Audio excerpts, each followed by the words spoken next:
안녕하세요. 30대 초반 대구에 살고 있는 여성입니다. 저는 아직 결혼은 안 했고 식구들과 의지해서 오순도순 잘 살고 있어요. 제가 집에서 일을 하고 있는 사람인데 오랜만에 아침에 외출을 했다가 문득 하늘이 너무 맑은 걸 봤는데요. 기분도 좋아지고 무엇보다 보고 싶은 사람이 생각이 나 하루 종일 마음이 묵직하더라고요.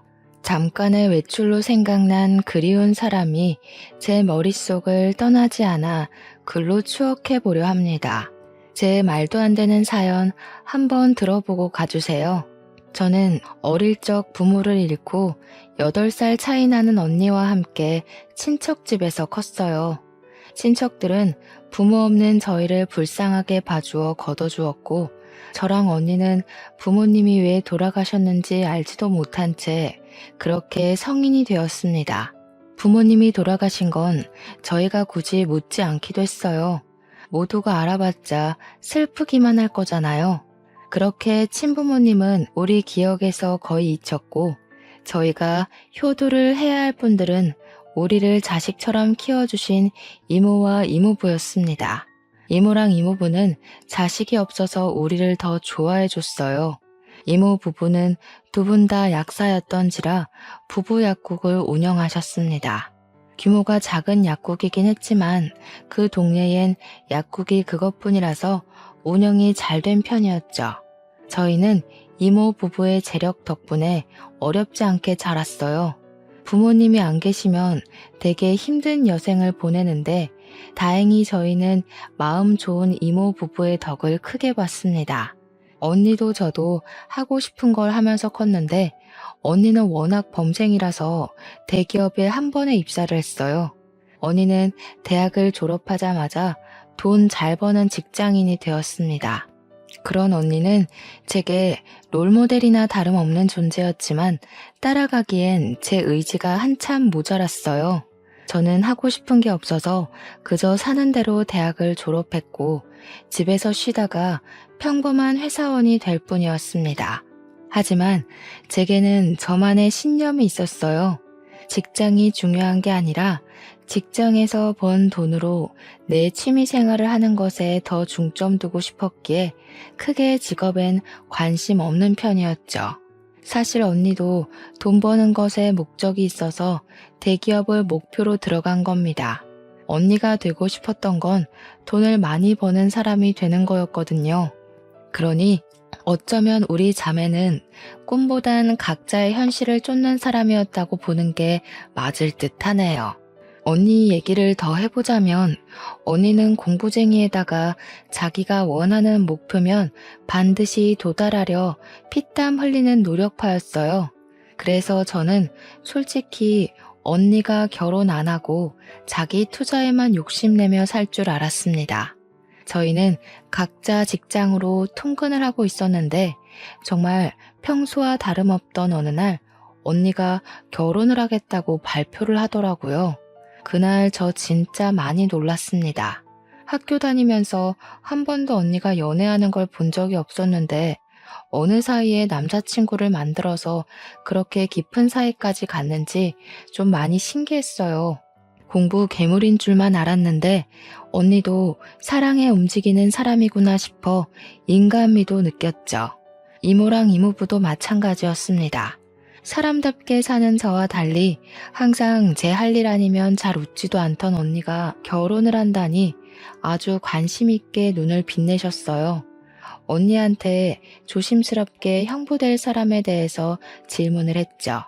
사업하는 사람이야. 친구 소개로 만났어. 만난 지는 3년 됐고 그동안 말 못했던 건 관계가 확실해지면 알리고 싶어서 굳이 말할 필요를 못 느꼈던 거야. 사업을 하는 친구라고? 그렇구나. 근데 사업하는 사람은 좀 불안정하지 않을까? 같은 직장 다니는 동료에는 괜찮은 사람이 없었어? 이모 부부는 형부가 사업하는 남자라는 소리에 살짝 실망하는 기색을 보였습니다. 어른이고 부모라면 사업이란 게 안정적이지 않으니 걱정을 할 수도 있는 부분이었죠. 이모는 제법 더 조심스럽게 언니에게 걱정을 했지만 언니는 형부의 능력을 이미 만나는 기간 동안 확인을 해왔고 충분히 인정한다면서 확고한 마음을 내비쳤어요. 그래서 저희 식구는 더 이상 별다른 말을 못했죠.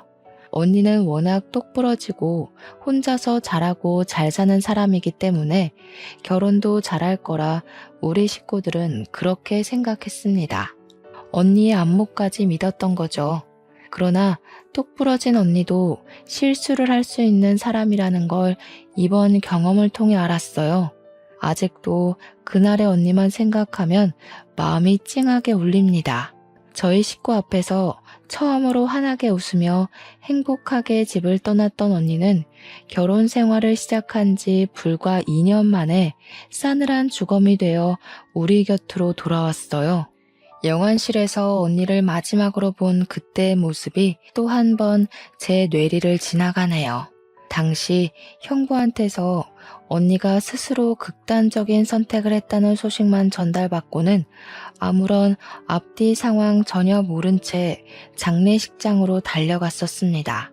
심장이 너무 빨리 뛰었고 장례식 입구를 보자마자 눈물이 터져 나왔어요. 이미 장례식 문턱을 넘어가면서도 저는 사실이 아니길 바랐습니다. 하지만 믿을 수 없게도 형부가 기다리고 있는 빈소에는 언니의 영정사진이 세워져 있었어요. 너무 놀란 저는 발걸음을 뗄 수가 없었습니다. 이미 울면서 뛰어오느라 눈이 다 부었는데 그 자리에서 또 한 번 눈물을 터뜨리며 입을 틀어 막았었네요. 오랜만에 보는 언니 얼굴을 이렇게 영정사진으로 마주하게 될 줄은 몰랐습니다. 이모는 언니를 보자마자 주저앉아 오열을 했어요. 이모부도 넋놓고 눈물을 보이면서 이모를 부축했습니다.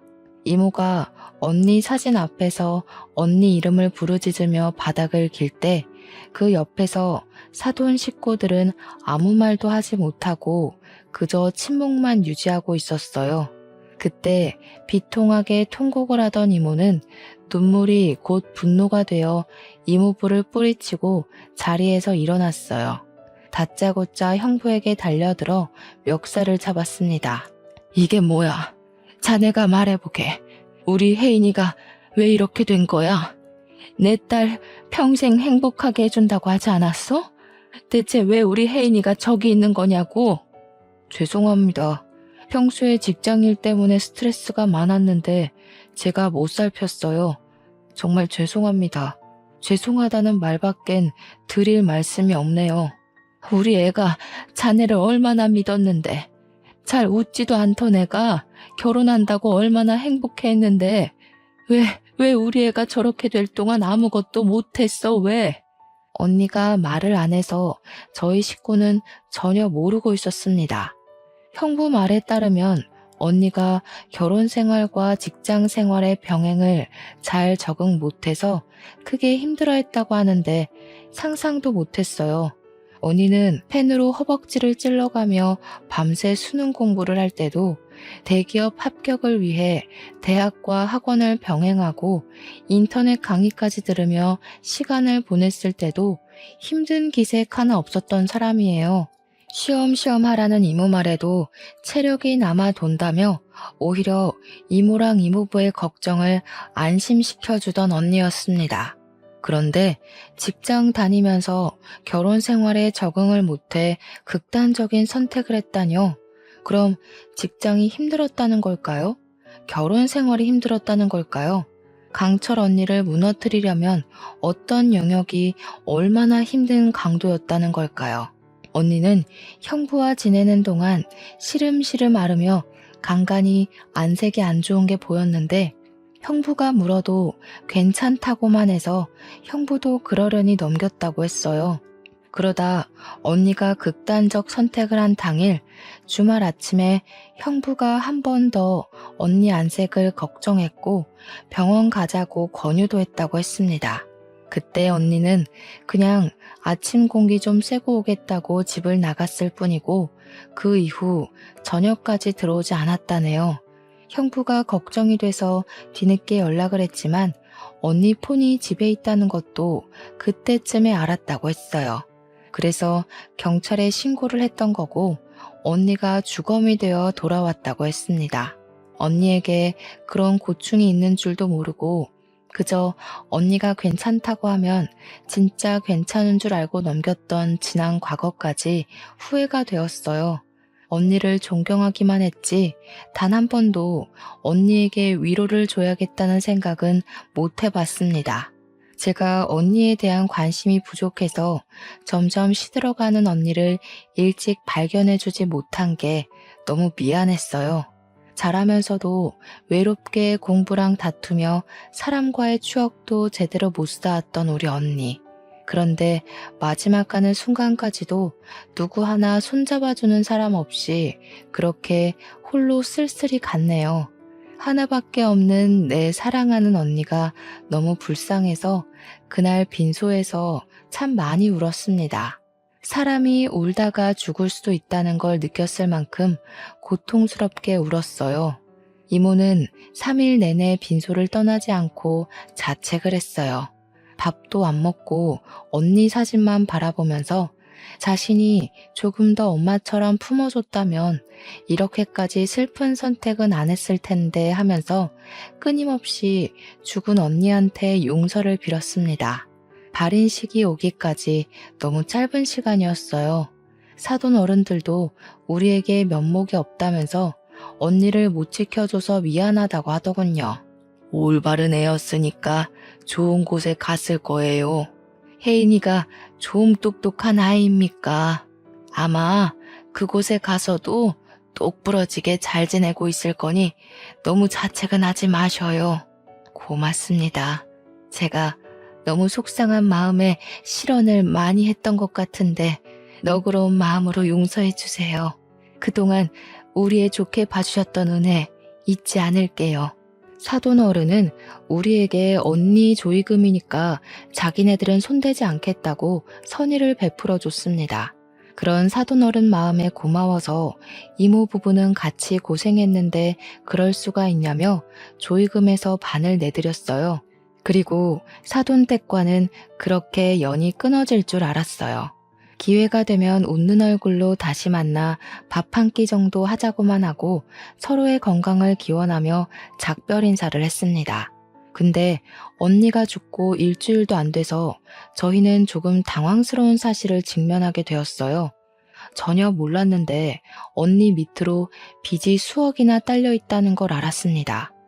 이모 부부도 너무 놀라서 이게 정말 언니 앞에 있는 빚이 맞는지 몇 번이나 확인을 했어요.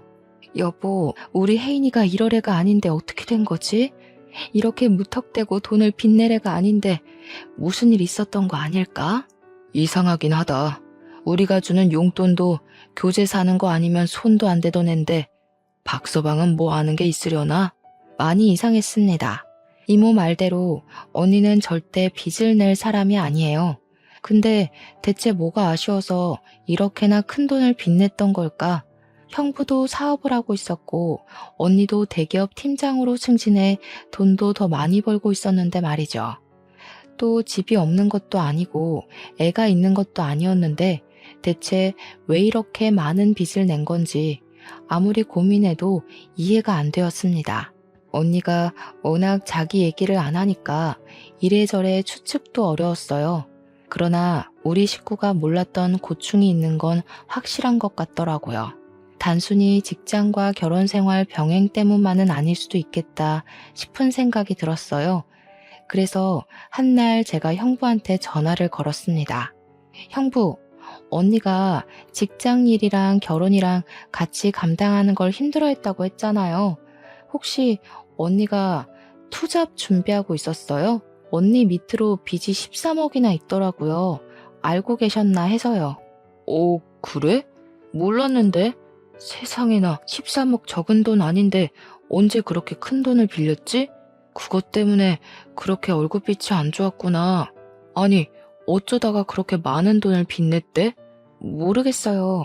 저희 언니 워낙 돈 안 쓰는 거 형부도 알잖아요. 함부로 도전 같은 것도 안 하는 사람인데 어쩌다가 이런 건지. 일단 알겠어요. 형부도 뭐 들은 거 없다는 거네요. 제가 알아볼게요. 언니 사정을 걱정하는 것과 별개로 우선 저희 집은 그날로 언니 빚 때문에 집안이 파산나 버렸습니다. 이모 부부는 잘 되던 약국까지 팔아넘겨야 했고 갖고 있던 집값 높아서 집까지 팔아 빚을 메꿔야 했어요. 그 덕에 빚 반은 줄일 수 있었습니다. 이미 너무 많았던 빚은 반이 줄어도 생계에 위협될 만큼 많았어요. 이모 부부는 급하게라도 돈을 벌기 위해서 많은 나이에 남의 약국 밑에 들어가 일하게 되었습니다. 두 분 같이 하는 모습이 보기 좋았는데 돈 때문에 결국 뿔뿔이 흩어지게 된 거지요. 저 또한 어려워진 형편을 지켜만 볼 수는 없어서 퇴근하고 아르바이트를 뛰었어요. 이모 부부도 집에서 따로 부업을 하면서 저희 식구는 언니 빚을 해결하느라 24시간 부족한 삶을 살아야 했습니다. 그렇다고 한 번도 죽은 언니를 원망했던 적은 없어요. 걱정이 되었던 건 여전하고 언니가 보고 싶은 것도 마찬가지였습니다. 바쁘게 사는 게 너무 버거웠지만 한편으론 언니의 대단함을 또 한 번 느끼기도 했어요. 저희 언니야말로 늘 24시간 부족하게 살아온 사람이었거든요. 그 덕에 언니의 모든 시간은 전부 언니의 커리어가 되었고요. 한 번씩 제가 별것 아닌 일로 힘들 때마다 언니가 제게 위로의 말 대신 줬던 사탕이 있었는데 언니는 저를 나이가 먹어도 어린 동생이라고 생각하는 것 같았어요. 그게 다 늙어서는 그게 한 번씩 꼰대처럼 보여서 내가 앤 줄 아냐고 언니한테 틱틱거리기도 했는데 언니가 죽고 나니까 저는 나무였고 언니는 제게 숲이 되어준 든든한 존재였다는 걸 알겠더군요. 언니가 그렇게 떠나고 난 후 언니가 보고 싶어서 못 견딜 것 같아 언니 물건은 일체 건드리질 않았었는데요. 작은 집으로 이사를 오면서 포장해왔던 언니 물건이 제 방에 있었거든요. 차마 박스를 다시 열어보진 못하고 있었는데 그날은 한번 생각난 김에 열어봤어요. 언니가 제게 하나씩 줬던 사탕도 함에 들어있더군요. 그렇게 언니가 남겨두고 간 유품을 묵묵히 살펴보던 중 갑자기 생각난 게 있었어요. 언니 유품이 우리 집에만 있는 게 아니라 신혼집에도 있다는 것이 떠올랐습니다. 혹시 정리라도 해버렸을까봐 급히 형부한테 연락을 넣었는데 형부가 전화를 안 받더라고요. 그래서 그냥 바로 집을 찾아갔어요. 다행히 형부는 이사를 안 간 것 같았습니다. 제가 아파트로 들어가기 전 형부를 봤거든요. 형부는 벤치 흡연구역에 앉아서 흡연 중이었습니다. 근무 시간인 줄 알았는데 그날은 쉬는 날이었는지 대낮에 형부가 운동복 바람으로 앉아있더라고요. 근데 왜 제 전화를 안 받았는지는 모르겠네요. 일단 저는 다가가서 형부를 부르려고 했어요. 가까이 가니까 형부가 누구랑 통화를 하고 있길래 걸음소리를 줄였습니다. 이번에는 실패 안 해. 그렇게 불안하면 엄마가 또 여자 하나 소개해 주던가. 이번이 마지막이니까 한 5, 6억만 있으면 될 것 같은데. 엄마가 한번 찾아볼게. 요즘 사별하고 재혼하는 사람도 많더라. 순진한 애들로 알아봐 주긴 할 건데 그렇다고 마음 가볍게 먹지 마. 남의 등 처먹는 게 어디 쉬운 일인 줄 아니? 지금 봐라. 괜히 애가 죽어버려선 우리 다 좌불안석이었잖아. 내가 진짜 그땐 숨 막혀 죽는 줄 알았다. 다음 여자는 안 죽게 할게. 한 번 당했으니까 2번 실수는 안 하지. 근데 좀 많이 멍청한 애로 부탁해. 여자가 똑똑하니까 너무 피곤하더라. 알았어. 근데 엄마가 시킨 건 했어? 혜인이 신분증이랑 도장 불태우라고 했잖아. 갖고 있으면 발목 잡혀. 마땅한 장소 못 찾겠으면 엄마한테 말해라. 어디 절에 가서 태워버리게. 듣고 저는 꼼짝도 못했습니다. 대체 이게 무슨 소리일까 생각 많이 했어요. 하지만 도통 제 상식으론 당장 결론 내릴 수 있을 만한 발언들이 아니었습니다. 저는 결국 형부에게 달려들려다 말고 급히 숨어버렸어요. 그렇게 통화는 그냥 그대로 끝이 났는데 제가 나무 뒤에 숨는 바람에 형부가 혼잣말로 중얼거리는 것까지 듣고 말았는데요. 아, 겁나 똑똑한 년. 나 난감하게 만들려고 머리 많이 썼네. 아니지, 멍청한 건가? 지네 가족 거짓골로 할 것까진 생각 못한 거 보면. 형부는 혼자 낄낄대더니 담배를 끄고 다시 집으로 올라갔습니다. 이전에도 언니 죽음에 뭔가 의문이 있다고 생각은 했으나 알아내지 못했었어요. 그런데 형부 통화를 듣고 나서 그 부분에 대해 100% 확신이 들더군요. 왠지 그런 형부 모습을 동영상으로 찍길 잘했다는 생각을 하면서 저는 언니 유품 정리는 일단 뒤로 하고 그대로 집으로 돌아왔어요. 그렇게 방구석에 박혀 있는데 내내 형부랑 안싸돈의 목소리가 제 기분을 찝찝하게 만들었습니다. 저는 결국 다시 언니 유품을 핑계로 형부 집을 찾았어요. 다시 찾은 그 집은 이전과는 다른 용기를 갖고 가야 했습니다. 초인종을 누르기까지 너무 두려웠어요. 그 통화만으로는 우리 언니가 죽은 게 형부랑 관련이 있는 것 같은데 확실한 사실은 잘 모르지만 형부란 존재가 그때부터 좀 공포로 느껴지더라고요. 최대한 표정 관리하고 초인종을 눌렀더니 평소 제게 친절했던 형부가 나왔습니다. 이렇게 저를 반갑게 맞이해주던 형부가 언니에게 무서운 짓을 한 사람이라고 하기엔 너무 매칭이 안 되었어요. 저는 형부에게 미리 언니 유품 때문에 들릴 거라고 얘기를 했었기 때문에 별다른 설명은 붙이지 않고 들어섰습니다. 형부, 요즘 식사는 잘해요? 그래도 와이프가 그렇게 됐는데 입맛 없을 거잖아요. 저희 집도 아직 언니 생각 때문에 계속 마음이 안 좋거든요. 그렇지 아무래도. 내가 처제 언니 많이 좋아했던 거 알잖아. 아참, 나 일 있다. 밥 한 끼 같이 하면 좋은데 미안해. 챙길 거 잘 챙겨가고 다음에 또 보자.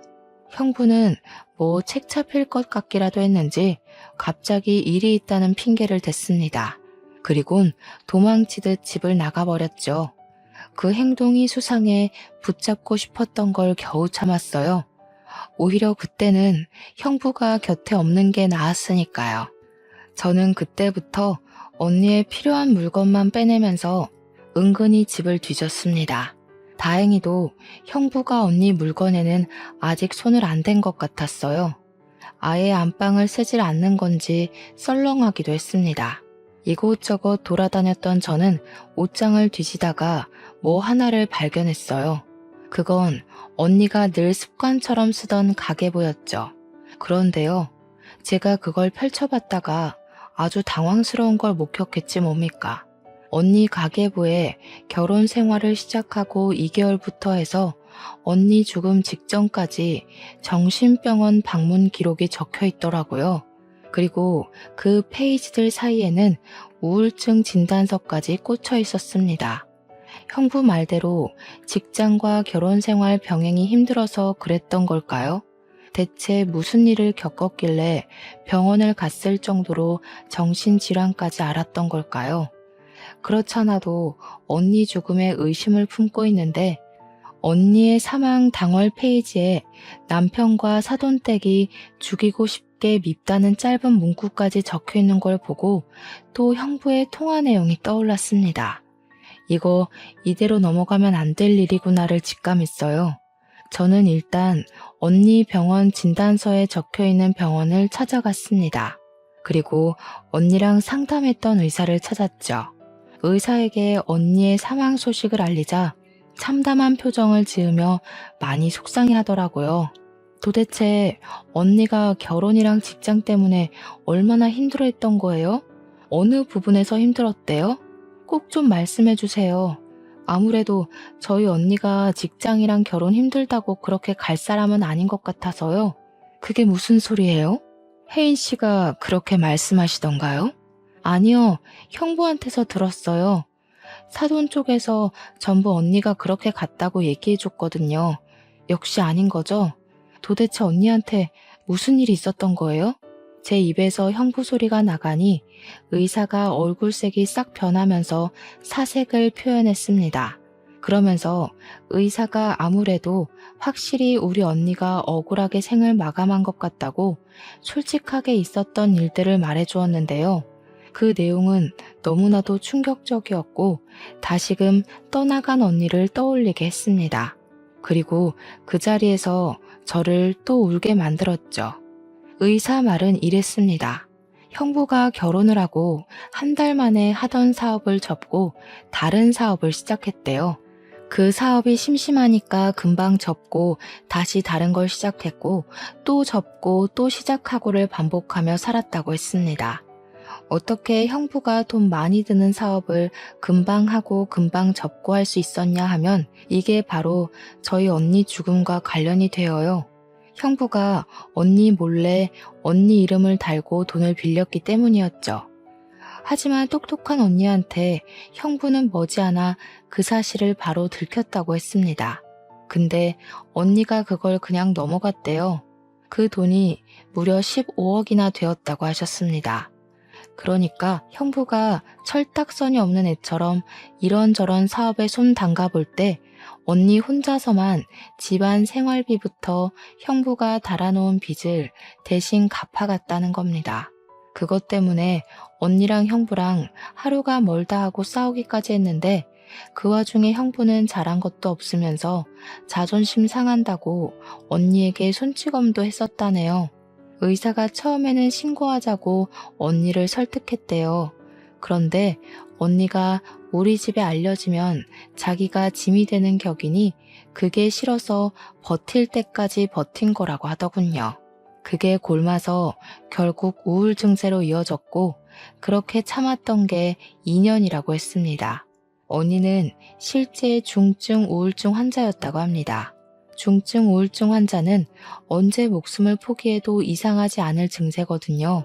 이런 상황에서 더 충격적인 건 사돈댁의 태도였습니다. 언니가 형부의 짓거리를 사돈에게 말했었는데 사돈 쪽에서 어쩌라는 식의 반응이 나왔다네요. 순 헛똑똑이었던 스스로를 탓하라면서 자기 인생은 자기가 잘 책임져야 되는 거라고 남 탓하지 말랬답니다. 어떻게 우울증이 있는 사람을 그렇게 질책하고 함부로 할 수가 있단 말입니까? 의사의 말을 종합해보면 사실상 언니를 죽인 사람은 형부랑 사돈댁이라는 거 아닌가요?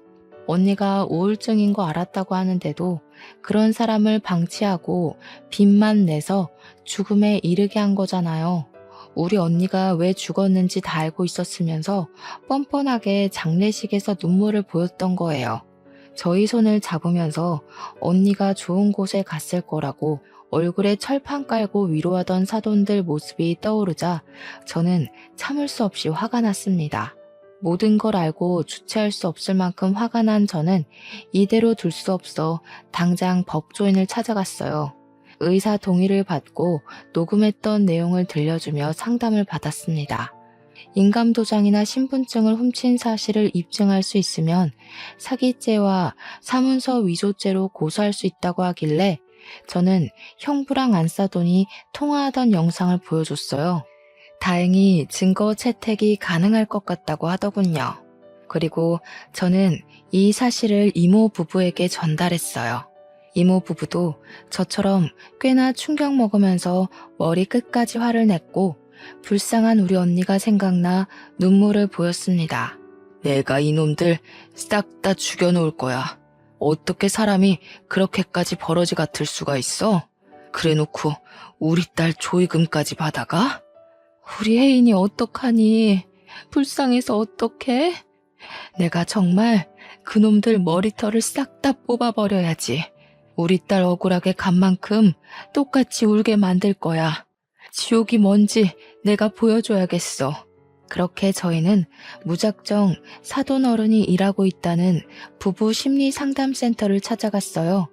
직업도 참 그 사람들한테 안 어울리는 옷이 아닙니까? 우리 언니를 죽게 하고 자기 아들과 사별시켜 놓은 사람들이 부부들을 대상으로 상담을 한다는 게 웃기잖아요. 여길 찾은 고객들은 여기 상담사들이 살인자인 줄도 모를 텐데 한시라도 당장 제가 알려주고 싶었어요. 그런데 더 어이없는 건 뭔 줄 아시나요? 처음 언니가 결혼 약속만 했을 때 제가 언니 따라 사돈 만나러 가는 길에 이 센터를 와본 적이 있었거든요. 그때는 딱 봐도 운영하기 힘든 만큼 센터 사정이 어려워 보였어요. 근데 다시 찾아간 센터는 그새 좋은 곳으로 이전을 하고 리모델링까지 했더라고요. 완전 TV에 나와도 될 만큼 고급지게 바뀐 거 아니겠어요? 남의 집 초상 내놓고 자기네들은 기다렸다는 듯이 살림을 피다니 너무 안 봐도 비디오인 수준이었습니다. 사돈댁이 원래 우리 집보다 형편 안 좋았거든요. 저희는 약국하던 집안이라 부유했으나 형부네는 형부가 사업을 한다고 했는데도 저희보다 어려웠어요. 형부 집안 배경은 기본적으로 평민보다 못한 수준밖에 안 되었던 걸로 압니다. 그래서 사돈댁 센터는 인터넷에 검색도 안 될 만큼 팔이 날렸었거든요. 제가 그때 사돈 사업장이라고 알려주는 언니의 말을 듣고 잠깐 결혼을 고심해보라 슬쩍 말을 던져보기도 했는데요. 언니는 사람이 어디 돈뿐이냐고 적당히 살고 적당히 좋은 마음이면 그걸로 충분히 잘 살 수 있다길래 그때도 언니 의견에 지지만 했었죠. 지금 생각해보면 좀 더 고집해서 말려줄 걸 그랬습니다. 아니, 완전 진상을 부리면서 언니에게 매달렸을 걸 그랬어요. 어쨌든 그렇게나 쪼들렸던 사람이 갑자기 이렇게 사업을 일으킬 만한 돈이 어디 있었겠습니까? 더군다나 형부도 사업을 그 모양 그 꼴나고 있었잖아요. 사돈 어른들이 형부한테 돈을 받았을 리는 없고 당연히 돈 나올 곳은 한 곳밖에 없지 않겠어요? 바로 우리 언니겠죠. 우리 언니 목숨을 앗아간 돈으로 지네들 밥줄이나 키우고 있었다는 게 너무나 열이 받았어요. 그 사실까지 알고 그 센터를 찾아갔기 때문에 이모부는 센터의 번지르르한 입구를 보고 더 화가 났고 문 옆으로 세워진 화분을 전부 발길질에 깨트려 버렸습니다. 무작정 안으로 들어갔더니 직원이 바깥 소란을 알고 당황해서 무슨 일이냐고 저희를 막더군요. 살인미수죄 공모로 같이 조사받고 싶지 않으면 비키세요. 그리고 지금부터 그쪽들이 모시는 상사 수준이 어떤지 잘 보시고 하루빨리 이직하시는 게 좋으실 겁니다. 오늘부로 여기 문 닫을 거거든요. 저는 직원들을 뿌리치고 당장 사돈 어른들을 찾았습니다. 그마저도 제가 찾아 나서는 게 싫어서 당장 기어 나오라고 소리를 쳐버렸어요. 그러니 당연하게도 사돈 어른들이 상담하다 말고 튀어나오더라고요. 어머나 세상에, 혜인이 동생 아니니? 여기서 뭐 하는 거야? 다짜고짜 와서 민폐야? 뭐 하는 거긴요. 우리 언니 죽인 살인자 두 분한테 따지러 왔죠. 와, 너무 웃긴다. 지금 부부 상담해 주시는 거예요? 자격 있어요? 우리 언니랑 형부 사별시킨 사람들 아니세요? 아, 이분들도 다 사별시키려고요? 여기 부부 화합이 아니라 부부 사별이 목적인 곳인가 보죠? 뭐야? 갑자기 찾아와서 밑도 끝도 없이 무슨 행패야? 경찰에 신고하기 전에 당장 나가. 감히 누구를 모욕하려고? 안사도는 얼굴이 시뻘개져서 제게 목청을 높였어요. 직원한테 당장 경찰에 신고하라고 지시하면서도 돈 주는 고객들을 지키고 싶었는지 상담실에 들어가 계시라고 억지 웃음을 짓더군요. 거기다 대고 제가 말해줬죠. 이 사람들의 진실을요. 다들 한시라도 빨리 도망치시는 게 좋을 거예요. 여기 이 상담사들이 얼마나 사람 심리로 장난을 쳤는지 저희 언니가 그거 못 견디고 불쌍하게 죽었거든요. 심리 상담사라서 심리적으로 사람 피말리는 짓 굉장히 잘하는 사람들이에요. 여기서 상담받았다간 부부끼리 서로 죽이네 마네 하시게 될 거니까 얼른 다른 데 알아보세요. 그러자 제 입을 다물게 만들고 싶었던 안사돈이 앞일 생각 못하고 제 뺨을 갈기면서 분위기가 더 심하게 산만해졌습니다. 지켜보고 있던 부부 고객들은 안사돈의 돌발 행동 때문에 이미 상담사로서의 신뢰를 잃고 말았어요. 그 와중에 안사돈은 아예 이미지를 놓아버리기로 마음 먹은 건지 제게 막말을 내뱉기 시작했는데요. 뭐? 살인자? 근거 있니? 이렇게 개념 없이 덤벼들 거면 그만한 증거는 갖고 행패 부리는 거야? 어디 버르장머리 없게 두 눈 똑바로 뜨고 누명을 뒤집어 씌우려고 해? 네 언니 죽은 게 왜 우리 탓이니? 혼자 살기 싫다고 멋대로 죽은 언니한테 물어봐라. 우리가 죽으라고 떠밀었다니? 죽으라고 고사 지낸 것도 살인이나 마찬가지죠. 하긴 이렇게 철판이 두꺼워야 남의 명의 도용해서 수억대 돈을 빼낼 수 있었겠죠. 언니 목숨값으로 센터 이전도 하시고 명예도 얻으시고 앞으로 부자 될 일만 남을 줄 알았는데 제가 나타나서 좀 불안하시겠어요?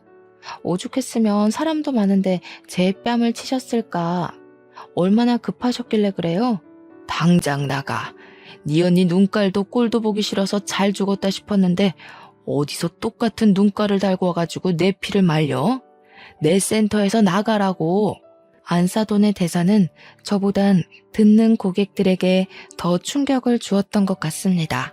자기 분에 못 이겨서 스스로 성질을 드러내는 꼴이라니 이렇게 나와주면 제 입장에선 고마웠죠. 그 옆에서 바깥사돈은 급히 고객들을 진정시키며 자기들이 억울한 입장이라고 얘기를 했어요.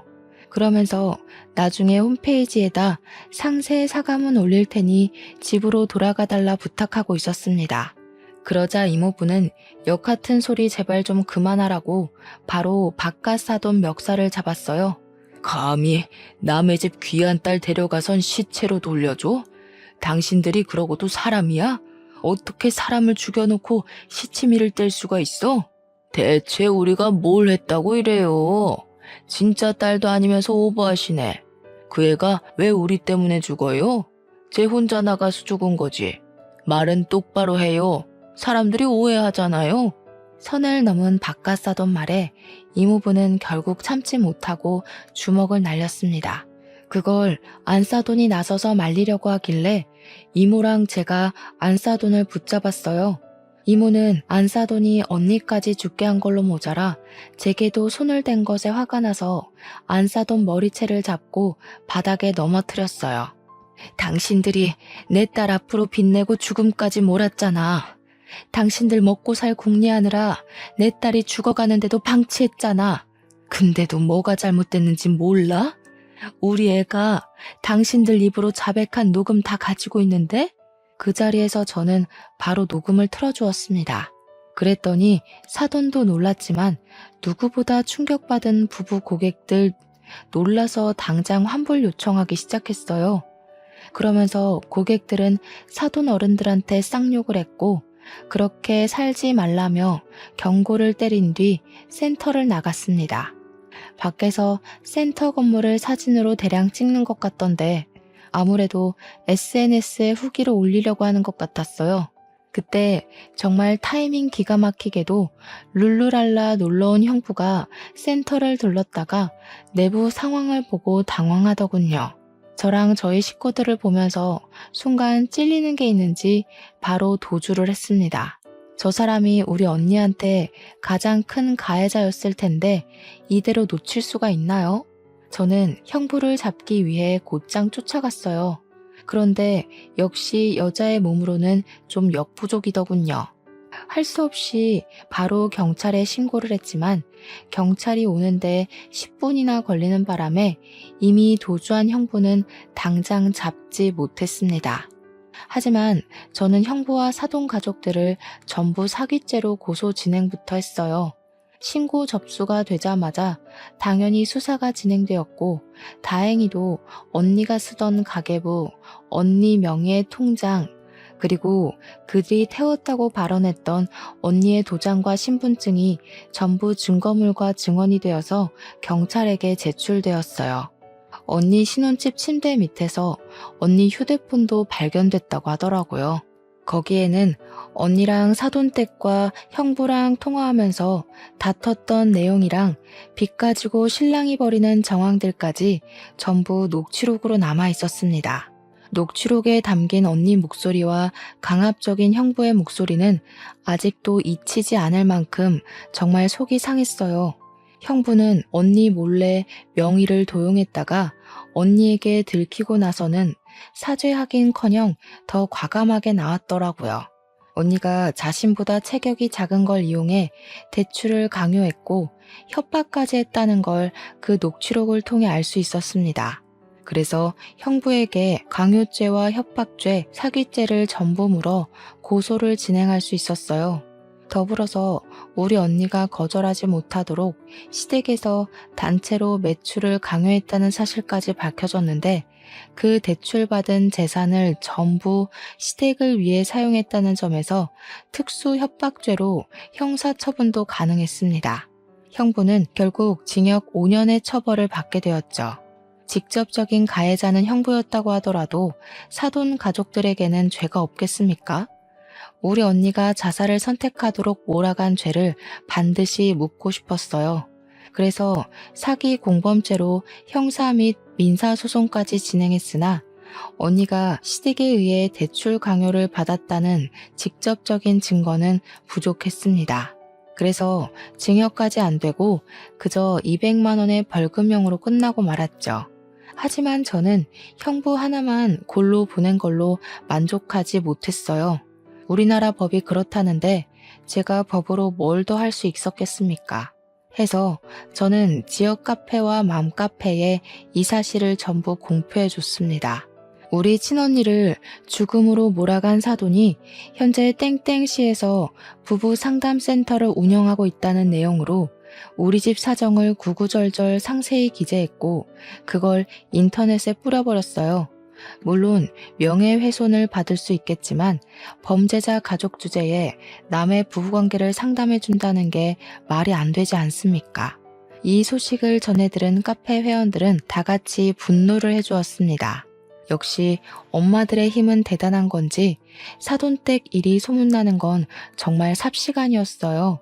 그렇게 지역신문에도 제보가 되면서 그 부부 상담센터는 또다시 본래 모습처럼 파리만 날리게 되었고 적자가 나서 2달 만에 폐업을 하게 되었습니다. 맘카페 회원들은 다 같이 그 부부 상담센터에 찾아가 따지려 했으나 이미 폐업을 해버려서 더 이상 죄를 묻지 못했어요. 사돈댁은 일이 제법 커지고 더 이상 사회가 손가락질하는 그 압박을 견디기 힘들었는지 저희 식구에게 사과를 하고 싶어 했나 봅니다. 제 전화번호는 또 어떻게 알아낸 건지 모르는 번호로 전화가 왔더라고요. 저는 그게 사돈댁인 줄도 모르고 받았더니 그 카랑카랑한 목소리로 제 뺨을 치던 아줌마라서 그냥 끊어버리려고 했거든요. 아니 아가씨, 잠깐만 내 말 좀 들어봐요. 우리가 꼭 아가씨랑 사돈댁한테 이 말을 해야 될 것 같아서 애타게 찾았어요. 미안해요. 혜인이 일은 우리가 평생 사죄하면서 살게요. 그러니까 제발 우리 좀 용서해줘요. 요즘 이상한 방송국까지 찾아와서 집 밖도 못 나가고 있어요. 이제 와서 존댓말 쓰는 것도 웃기네요. 겨우 그 정도로 못 살겠어요? 우리 언니는 그쪽들한테 시달리면서 2년이나 숨막혀 하다가 떠났어요. 뭐 얼마나 지났다고 벌써 죽겠다 소리를 해요? 당신들 벌 받는 거 이제 시작일 뿐이고 우리 언니가 용서했다고 내 꿈에 나타날 때까지 평생 언니보다 더한 고통 받으셔야 될 겁니다. 저는 그래도 전화를 끊어버렸고 수신 차단을 했어요. 우리 언니 죽음은 이런 불장난 같은 가벼운 사과로 넘어갈 문제가 아닌데 어쩜 저들은 사과하는 방법조차 모르는 걸까요?